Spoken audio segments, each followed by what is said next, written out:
व्यवस्थित स्वतंत्र भारत के संदर्भ में देखें तो 1 अप्रैल 1955 को और प्रथम एयर चीफ मार्शल थे सुब्रतो मुखर्जी।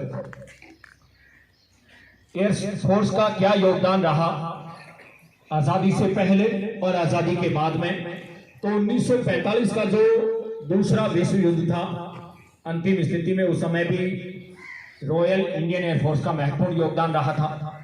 अब बात आती है कि एयरफोर्स का ध्येय वाक्य क्या, और ये सारी चीजें आपको याद करनी है, जीवन में काम आएगी। नभ स्पर्श दीप्तम, क्या ध्येय वाक्य है? नभ स्पर्श दीप्तम। अब एयरफोर्स से संबंधित रंग कौन सा है? गहरा नीला, गाड़ियों पे भी आपने देखा होगा एयरफोर्स की जो गाड़ियां उत्तरलाई से आती हैं। हल्का नीला और सफेद, ये उनकी वेशभूषा है। एयरफोर्स ने कब कब अदम्य साहस का प्रदर्शन किया? 1947 में, 1965 में, 1971 में। अब बात आती है एयरफोर्स से संबंधित जो ऑपरेशन है, यूएनओ के तहत कांगो संकट में महत्वपूर्ण भूमिकाएं निभाई। 1961 में ऑपरेशन मेघदूत गोवा मुक्ति के लिए, इसके अलावा ऑपरेशन पवन, ऑपरेशन पुमलाई और ऑपरेशन कैक्टस, ये एयरफोर्स के प्रमुख ऑपरेशन।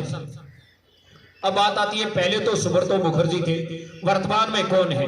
पुस्तकों में तो आपको आरकेएस भदौरिया मिलेगा, लेकिन अभी 1 अक्टूबर से air chief marshal V R. Chaudhary है। कौन है? Air chief marshal VR.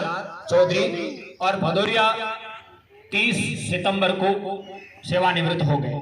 अब भारतीय इतिहास के अंदर जो प्रसिद्ध एयर चीफ मार्शल कौन कौन से रहे हैं? Air chief martial Arjun Singh और प्रताप चंद्र लाल, इनका महत्वपूर्ण योगदान है। अब बात आती है विमानों की। कौन से लड़ाकू विमान? सुखाई 30, MKI मिराज, MI-17, 26 और 35, HAL लाइट कॉम्बैट और HAL रुद्र, ये भारतीय वायुसेना के लड़ाकू विमान हैं। 2006 के गणना के अनुसार अगर देखें 1,70,000 सक्रिय सैनिक हैं और 1350 लड़ाकू विमान हैं।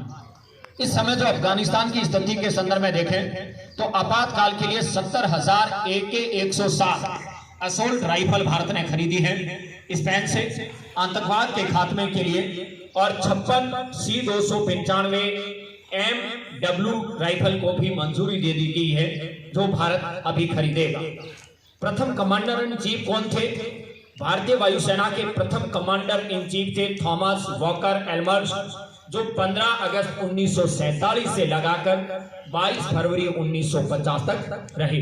ये था भारतीय वायुसेना का इतिहास।